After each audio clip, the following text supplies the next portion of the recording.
నిమిషప్రియకు మరొక్క ఛాన్స్ దొరుకుతుందా? ఆమె ఊపిరి తీర్చుకోవడానికి, ఆమె ప్రాణాలు కాపాడడానికి ఏమైనా దారులు మిగులున్నాయా? ఇప్పుడు మొత్తం భారత విదేశాంగ శాఖతో సహా, నిమిషప్రియ కుటుంబ సభ్యులతో సహా, నిమిషప్రియను కాపాడేందుకు ఎవరైతే సున్నీ లీడర్లు ఉన్నారో వాళ్ళంతా ఇప్పుడు ఇదే వేటలో ఉన్నారు. అయితే కొన్ని మార్గాలు నిమిషప్రియకి ప్రాణదానం, ప్రాణ మార్గం చూపించేటట్టు కనిపిస్తున్నాయి. ఒక 5 దారులు చాలా స్పష్టంగా కనిపిస్తున్నాయి. అయితే నిజానికి జూలై 16వ తేదీనే నిమిషప్రియను ఉరి తీయాల్సి ఉంది. కానీ ముస్లిం లీడర్లు, కొందరు సున్నీ లీడర్లు చేసిన ప్రయత్నంతో యమన్ ప్రభుత్వం ఆ ఉరిని వాయిదా వేసింది. అయితే నిమిషప్రియకి ఉరి శిక్షకు బదులుగా బ్లడ్ మనీ ఇచ్చేందుకు నిమిషప్రియ కుటుంబం సిద్ధమైనప్పటికీ ఎవరైతే బాధితుడు తలాల్ ఉన్నాడో, తలాల్ అబ్దో మెహదీ కుటుంబం ఆ ఉరి శిక్షని రద్దు చేసేందుకు అంగీకరించలేదు. అబ్దుల్ ఫతా మెహదీ, ఎవరైతే తలాల్ సోదరుడు ఉన్నాడో, అతను నిమిషప్రియకు ఉరి వేయాల్సిందే అని బలంగా పట్టుబట్టడంతో నిమిషప్రియ ఉరి ప్రస్తుతానికి వాయిదా పడ్డ ఆమెకి మరణశిక్ష తప్పదు అనే చర్చ మాత్రం కొనసాగుతోంది. అయితే నిమిషప్రియ ఉరిని తప్పించేందుకు భారత ప్రభుత్వం అన్ని విధాల ప్రయత్నం చేస్తుంది. భారత విదేశాంగ శాఖ కంటిన్యూగా యమన్ ప్రభుత్వంతో చర్చలు జరుపుతోంది. అంతేకాదు నిమిషప్రియకు యమన్లో కావాల్సిన అన్ని రకాల న్యాయ సహాయం అందిస్తోంది. యమన్ ప్రభుత్వంతో ఎప్పటికప్పుడు చర్చలు జరుపుతూ నిమిషప్రియకు పూర్తి ఆర్థిక, అట్లాగే న్యాయపరమైన సహాయ సహకారాలు అందిస్తోంది. ఏ క్షణమైనా నిమిషప్రియని ఎలాగైనా కాపాడాలని భారత ప్రభుత్వం తీవ్రంగా ప్రయత్నిస్తోంది. దౌత్యవేత్తలను కావచ్చు, సున్నీ లీడర్లను కావచ్చు, నిమిషప్రియ కోసం పనిచేస్తున్న స్వచ్ఛంద సంస్థల ప్రతినిధులను కావచ్చు, యమన్లో వాళ్ళకి కావాల్సిన ఏర్పాట్లన్నీ భారత ప్రభుత్వం దగ్గరుండి చూసుకుంటోంది. భారత ప్రభుత్వం నిమిషప్రియని కాపాడే ప్రక్రియను ఒక మిషన్గా పెట్టుకుంది. ఒక మిషన్గా ఆ ప్రక్రియను అమలు చేస్తోంది. ఎలాగైనా సరే నిమిషప్రియ ప్రాణాలని కాపాడాలి, నిమిషప్రియని ఈ భారతదేశానికి, మన భారత బిడ్డని ఎలాగైనా ప్రాణాలతో తీసుకురావాలని అన్ని రకాల న్యాయపరమైన, అంతర్జాతీయపరమైన, దౌత్యపరమైన మార్గాలను అన్వేషిస్తోంది. నిమిషప్రియ విషయంలో కొంత చర్చ జరుగుతోంది అంతర్జాతీయంగా. నిమిషప్రియని కాపాడేందుకు ఒక 5 మార్గాలు ఉన్నాయంటూ తాజాగా కొన్ని అంశాలు తెరపైకి వస్తున్నాయి. సోషల్ మీడియా వేదిక పైన కావచ్చు, ఇటు న్యాయపరంగా కావచ్చు, అన్ని రకాలుగా ఒక 5 మార్గాలని చర్చిస్తున్నారు, ఒక 5 దారులపైన. ఆ 5 దారులు ఒక్కసారి చూద్దాం.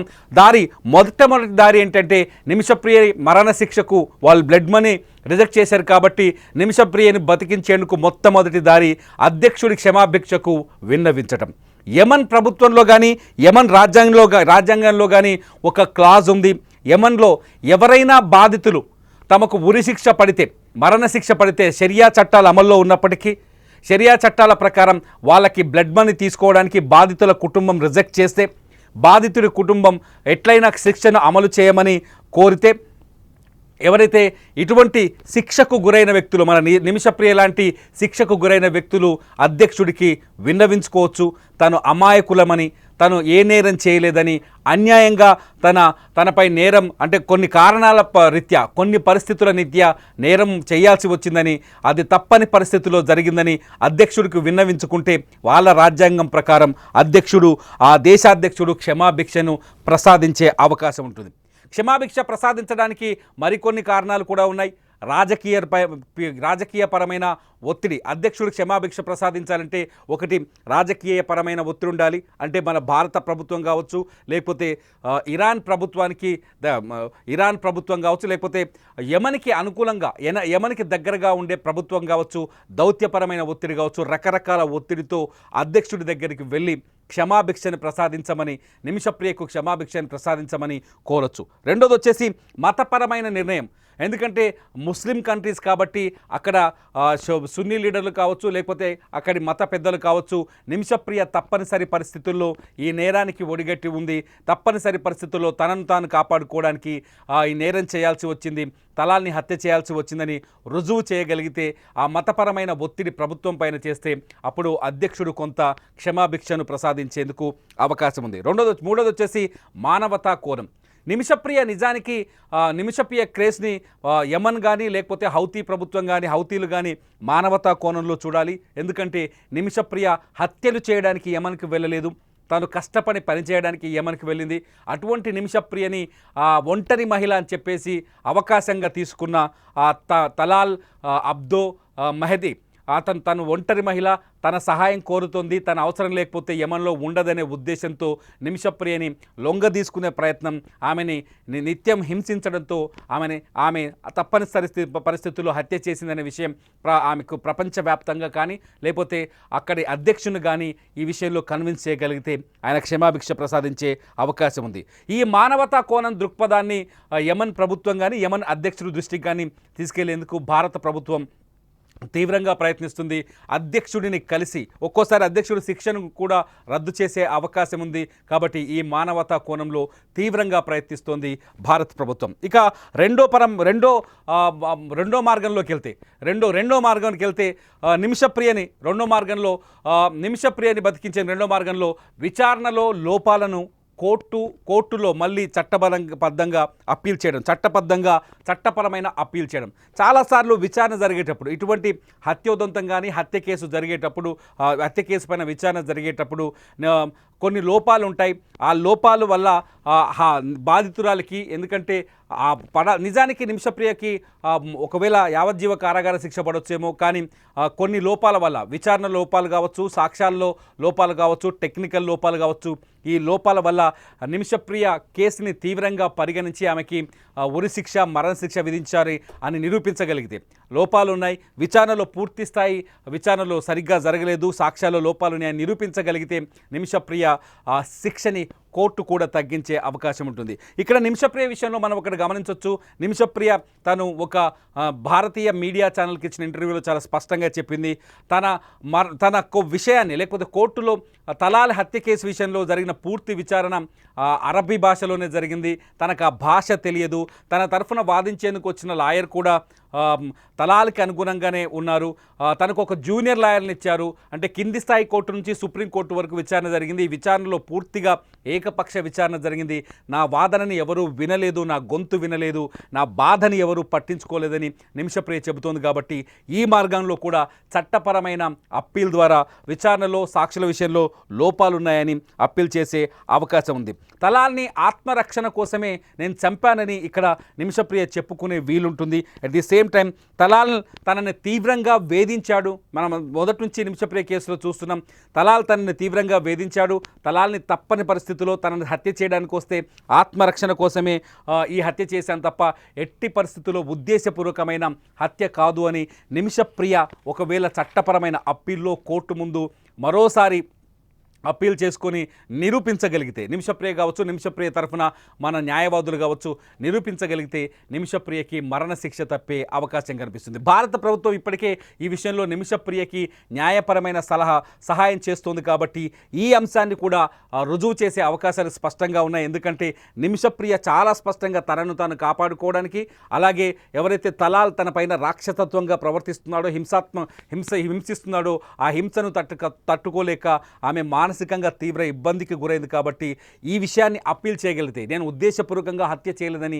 ఈ విషయాన్ని అప్పీల్ చేయడానికి భారత ప్రభుత్వం ఇప్పుడు న్యాయ సహాయం చేస్తుంది. కాబట్టి అవకాశం చాలా స్పష్టంగా ఉందని తెలుస్తుంది. ఇకపోతే దౌత్యపరమైన సహాయం, అట్లాగే మూడో మార్గం వస్తే ఇందులో దౌత్యపరమైన సహాయం లేకపోతే ఇరాన్ వంటి దేశాల సహాయం తీసుకోం. ఇరాన్ సహా అంతర్జాతీయ జోక్యాన్ని కోరటం చాలా స్పష్టంగా నిమిషప్రియ కేసులో యమన్ ప్రభుత్వంతో భారత ప్రభుత్వం ఇప్పటికే అనేకమైన దౌత్యపరమైన చర్చలు జరుపుతోంది. ఎలాగైనా నిమిషప్రియని మానవతా కోణంలో కాపాడాలి అని చాలా చర్చలు జరుపుతోంది. నిమిషప్రియ హత్య అంత ఈజీగా చేయలేదు, ఆ తలాల్ని చంపడానికి చాలా బలమైన కారణాలున్నాయి. ముఖ్యంగా ఒక మహిళ తనను తాను కాపాడుకోవడానికి హత్య చేయాల్సి వచ్చింది అని చెప్పేసి నిమిషప్రియ తరఫున భారత ప్రభుత్వం మానవతా కోణంలో ఆలోచించండి యమన్ అధ్యక్షుని కానీ, యమన్ ప్రభుత్వాన్ని కానీ, అక్కడ హౌతీ ప్రభుత్వం ఉంది ప్రస్తుతం, హౌతీ ప్రభుత్వాన్ని కానీ రిక్వెస్ట్ చేయడం, కన్విన్స్ చేసే మార్గం ఒకటి. ఇందులోనే ఇంకొక ఆప్షన్ కూడా కనిపిస్తుంది.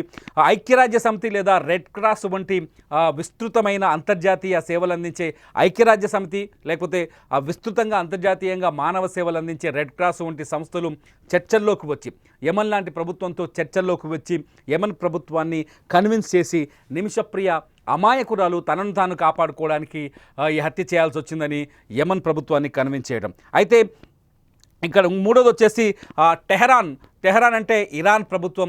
ఇరాన్కి యమన్కి చాలా సత్సంబంధాలు ఉన్నాయి. ఇరాన్కి యమన్కి మంచి అనుబంధం ఉంది. ఇరాన్తో భారత్కి కూడా కొన్ని సంబంధాలు ఉన్నాయి. ఇరాన్ నుంచి భారత్ పెట్రోలియం లాంటి కొనుగోలు కూడా చేస్తుంది. ఇరాన్ భారత్కి ఒకవేళ పాకిస్తాన్ వైపు నిలబడ్డప్పటికీ, భారత్కి పాకిస్తాన్ మధ్య నిలబడ్డప్పటికీ కొన్ని దౌత్యపరమైన సంబంధాల్లో ఇరాన్ ప్రభుత్వం భారత్కు అనుకూలంగా కూడా ఉంది. ఈ అనుకూలత్వాన్ని ఆసరాగా చేసుకొని భారత విదేశాంగ శాఖ ఇరాన్ పైన ఒత్తిడి చేస్తే, లేకపోతే ఇరాన్ ప్రభుత్వం హౌతీలను కానీ యమన్ ప్రభుత్వాన్ని కానీ కన్విన్స్ చేయగలిగితే నిమిషప్రియకు ఉరి తప్పే అవకాశం ఉందనే చర్చ కూడా జరుగుతుంది. భారత విదేశాంగ శాఖ ఈ మార్గంలో కూడా ప్రయత్నాలు చాలా వేగంగా, చాలా బలంగా ముందుకు తీసుకెళ్తుంది. ఇకపోతే నాలుగో మార్గం, నిమిషప్రియను కాపాడేందుకు ఉన్న నాలుగో మార్గం పబ్లిక్ అంటే మీడియా ద్వారా ప్రజల సానుభూతిని పెంచడం. ప్రజల సానుభూతి అనేది చాలా ఇంపార్టెంట్ నిమిషప్రియ విషయంలో. మనం ఇవాళ ఈ వీడియోని ఇలా లైవ్లో ప్రజెంట్ చేస్తున్నాము అంటే నిమిషప్రియ గురించి ఈ భారతదేశంలో ఉన్న ప్రతి ఒక్కరికి తెలియజేయాలనే ఉద్దేశంతో ఇదే పనిని ప్రపంచవ్యాప్తంగా చేస్తే నిమిషప్రియ విషయంలో, ఎందుకంటే వాళ్ళు క్షమాభిక్ష ప్రసాదించట్లేదు, యమన్ ప్రభుత్వం కూడా వినట్లేదు, కాబట్టి యమన్ ప్రభుత్వానికి అర్థమయ్యే విధంగా నిమిషప్రియ విషయంలో మానవతా దృక్పథంతో నిమిషప్రియ తప్పు చేయలేదు, నిమిషప్రియ తనను తాను కాపాడుకోవడానికి మాత్రమే హత్య చేసింది, తనను తాను రక్షించుకోవడం కోసం తలాల్ అబ్దో మెహదీని చంపాల్సి వచ్చిందనే విషయాన్ని ప్రపంచవ్యాప్తంగా విస్తృతంగా ప్రచారం చేసి ప్రపంచవ్యాప్తంగా నిమిషప్రియకు ఉరి సేవ్ నిమిషప్రియ అనే నినాదాన్ని ప్రపంచవ్యాప్తంగా తీసుకెళ్లి నిమిషప్రియని కాపాడేందుకు ఒక ఒత్తిడి చేస్తే యమన్ ప్రభుత్వం పైన కానీ ఎవరైతే ఆ తలాల్ అబ్దో మెహదీ కుటుంబం ఉందో ఆ కుటుంబం పైన కానీ కొంత ప్రెజర్ చేయగలిగితే నిమిషప్రియ విషయంలో వాళ్ళు కొంత కన్విన్స్ అయ్యే అవకాశం ఉందనేది నాలుగో మార్గంగా కనిపిస్తుంది. ఇకపోతే అత్యంత కీలకమైనది ఐదో మార్గం వచ్చేసి శిక్షలో మార్పును, అంటే ఉరి శిక్షను యావజ్జీవ శిక్షగా మార్చడం, శిక్షలో మార్పును తీసుకురావడం. నిమిషప్రియ విషయంలో మనం మొదటి ఆప్షన్లను చూసాం. అధ్యక్షుడు కానీ, లేకపోతే చట్టపరమైన అప్పీల్లో కానీ, లేకపోతే వచ్చేసి దౌత్యపరమైన చర్చల ద్వారా కానీ నిమిషప్రియ శిక్షను తగ్గించగలిగితే, ఆమెకు ఉరి కాకుండా యావజ్జీవ కారాగార శిక్ష వేయించగలిగితే నిమిషప్రియ ప్రాణాలతో ఉందనే ఒక నమ్మకం కలుగుతుంది. ఏదో ఒక రోజు నిమిషప్రియ భారతదేశానికి శిక్ష అనుభవించాకనో లేకపోతే భారతదేశానికి వస్తుందని ఆమె పిల్లలకి, ఆమె భర్తకి, కుటుంబానికి, తల్లికి కొంత ఊరట కలిగే అవకాశం ఉంది. మానవతాతో మరణ శిక్షను తగ్గించడం కోసం అంటే ఇప్పుడున్న మరణ శిక్షను జీవిత ఖైదుగా మార్చడం, దీనికోసం మానవత్వ కోణంలో అలాగే దౌత్యపరమైన అంశాలను బలంగా తీసుకెళ్ళగలిగితే, మానవతా దృక్పథంతో పాటు మానవతా కోణాన్ని, అట్లాగే భారత ప్రభుత్వం కావచ్చు, లేకపోతే సున్నీ లీడర్లు కావచ్చు, లేకపోతే ఇప్పుడు ఎవరైతే స్వచ్ఛంద సంస్థలు పనిచేస్తున్నాయో వీళ్ళందరి ద్వారా మానవతా కోణాన్ని దౌత్యపరంగా యమన్ ప్రభుత్వం దగ్గరికి తీసుకెళ్ళగలిగితే, అక్కడ హౌతీలు పరిపాలిస్తారు, హౌతీ ప్రభుత్వం దగ్గరికి తీసుకెళ్ళగలిగితే కొంత కోర్టు కానీ లేకపోతే ఈ ఒత్తిడన్ని ఒకవేళ మీడియా అనుకున్నాం ఇంతకుముందు, ఈ మీడియా ద్వారా కొంత ఒత్తిడి చేయగలిగితే, ఈ 5 మార్గాల ద్వారా ఒత్తిడి చేయగలిగితే నిమిషప్రియకు ఉరిశిక్ష తప్పి ఆగస్టు 14వ తేదీన అది యావజ్జీవ కారాగార శిక్షగా మార్చే అవకాశం కూడా ఉంది. ఇదే నిమిషప్రియ, ఇదే తలాల్ హత్య కేసులో నిమిషప్రియతో పాటు మరో నర్స్ కూడా పాల్గొన్నది. ఆమె నిమిషప్రియకి సహకరించింది. ఆ నర్సుకి ఇదే కేసులో యావజ్జీవ కారాగార శిక్ష కూడా పడి ఉంది. ఇకపోతే ప్రస్తుతం ఈ కోణంలో భారత ప్రభుత్వం కూడా తీవ్రంగా ప్రయత్నం చేస్తుంది. మొత్తానికి ఈ 5 మార్గాలను ఎంచుకొని భారత ప్రభుత్వం నిమిషప్రియ మెడకు ఉరితాడు పడకుండా, నిమిషప్రియ మెడకు ఉరితాడు బిగించకుండా తీవ్రమైన ప్రయత్నాలు చేస్తుంది. నిమిషప్రియను కాపాడేందుకు అన్ని రకాల ప్రయత్నాలు చేస్తుంది. నిమిషప్రియ ప్రస్తుతం సనాలోని అక్కడి జైల్లో ఉంది. ఆమెకు సుప్రీంకోర్టు విధించిన ఉరిశిక్షకి అధ్యక్షుడు ఆమోదం కూడా ఉంది. కాబట్టి ఇప్పుడు ప్రభుత్వం యాంగిల్లో ఇప్పటికే మతపరమైన, దౌత్యపరమైన, అలాగే న్యాయపరమైన, అలాగే అంతర్జాతీయపరమైన అన్ని మార్గాలను ఎంచుకున్నారు, అన్ని మార్గాలను అన్వేషిస్తున్నారు. నిజంగా ముఖ్యంగా చెప్పాలి అంటే నిమిషప్రియ కోసం ఆమె కుటుంబ సభ్యులు, ఆమె తల్లి ప్రేమకుమారి ఇంకా యమన్లోనే ఉంది. కేరళ నుంచి మరికొంతమంది ప్రతినిధులు యమన్లో కూర్చున్నారు. నిమిషప్రియను కాపాడే వరకు పోరాటం చేస్తామని చెప్తున్నారు. మన దగ్గర కేఏ పాల్ కూడా కేఏ పాల్ జోక్యం పైన కూడా చర్చ జరుగుతుంది. కేఏ పాల్ కూడా నిమిషప్రియను కాపాడేందుకు నా ప్రయత్నం చేస్తున్నానంటూ పదే పదే ఆయన ప్రకటిస్తున్నారు. మీడియా అటెన్షన్ కోరుకుంటున్నారు. కేఏ పాల్ సుమన్ టీవీ కూడా ఒక ఇంటర్వ్యూ ఇచ్చారు. ప్రాణాలతోనే నిమిషప్రియని భారతదేశానికి తీసుకొస్తానని. సో కేఏ పాల్ భారతదేశంలో ఆయనకు ఎవరు ప్రాధాన్యత ఇస్తున్నారు లేదని పక్కన పెడితే అంతర్జాతీయంగా కేఏపాల్కి కూడా కొంత పలుకుబడి ఉంది. కేఏపాల్ని అంతర్జాతీయంగా చాలా దేశాల అధ్యక్షులు ఆయన ఆహ్వానిస్తారు, ఇప్పటికే ఆయనతో మాట్లాడతారు. కాబట్టి కేఏపాల్ జోక్యం కూడా నిమిషప్రియకు ఏదో మూలన ఖచ్చితంగా కలిసి వస్తుందని మొత్తం భారతదేశం ఎదురు చూస్తుంది. ఏది ఏమైనా మన భారతీయ ముద్దుబిడ్డ, మన కేరళకు సంబంధించిన మలయాళీ కావచ్చు, లేకపోతే ఆమె మరో క్రిస్టియన్ కావచ్చు, ఇదేది భారతదేశం చూడట్లేదు. ఇవాళ మతం, ఎందుకంటే భిన్నత్వంలో ఏకత్వం అంటారు భారతదేశాన్ని. మన భారతదేశంలో అందరూ సమానమే, అందరికీ సమాన హక్కులున్నాయి, అందరూ సమానంగా జీవించే హక్కులున్నాయి. ఇటువంటి దేశం నుంచి బతుకు తెరువు కోసం యమన్ లాంటి దేశానికి వెళ్ళిపోయి అక్కడి కఠినమైన శిక్షలకు గురై ఇవాళ ప్రాణాలను కాపాడుకునేందుకు తీవ్రంగా ప్రయత్నిస్తోంది నిమిషప్రియ.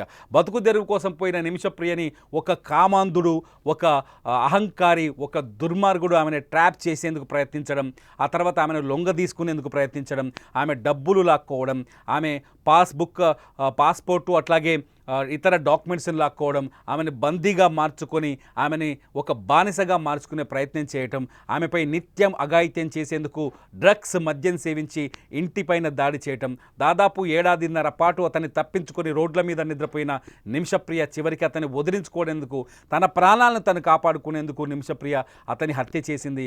ఇది అందరికీ అర్థమవుతుంది, కానీ యమన్ ప్రభుత్వానికి ఇప్పుడు అర్థమయ్యేలా చేయటమే ఇక్కడ అత్యంత కీలకంగా మారింది. ఏదేమైనా నిమిషప్రియను కాపాడేందుకు ప్రస్తుతానికి భారత ప్రభుత్వం ఆలోచిస్తున్న 5 మార్గాలు ఉన్నాయి.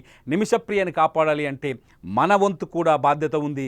సేవ్ నిమిషప్రియ అని చెప్పేసి నిమిషప్రియ స్టోరీల కింద కావచ్చు, ఈ వీడియో కింద కావచ్చు, మీరు కామెంట్ చేయండి. మీ కామెంట్స్ నిమిషప్రియ వీడియోని చాలా విస్తృతంగా ప్రజల్లోకి తీసుకెళ్తుంది. నిమిషప్రియ పైన ప్రజలంతా చర్చించే అవకాశం ఉంటుంది. ఇది నిమిషప్రియ కోసం చేస్తున్న వీడియో. ఈ వీడియో కింద మీరు ఖచ్చితంగా కామెంట్ చేయండి. మన భారత మహిళ నిమిషప్రియని కాపాడుకుందాం, సేవ్ నిమిషప్రియ అని ఖచ్చితంగా మనం ఈ ఉద్యమంలో పాల్గొందాం. మీరేమనుకుంటున్నారు? ఈ వీడియో కింద ఖచ్చితంగా కామెంట్ చేయండి. నిమిషప్రియ కోసం మాత్రం సేవ్ నిమిషప్రియ అని కామెంట్ చేయండి. లైవ్ అప్డేట్స్ కోసం చూస్తూనే ఉండండి సుమన్ టీవీ డిజిటల్ లైవ్.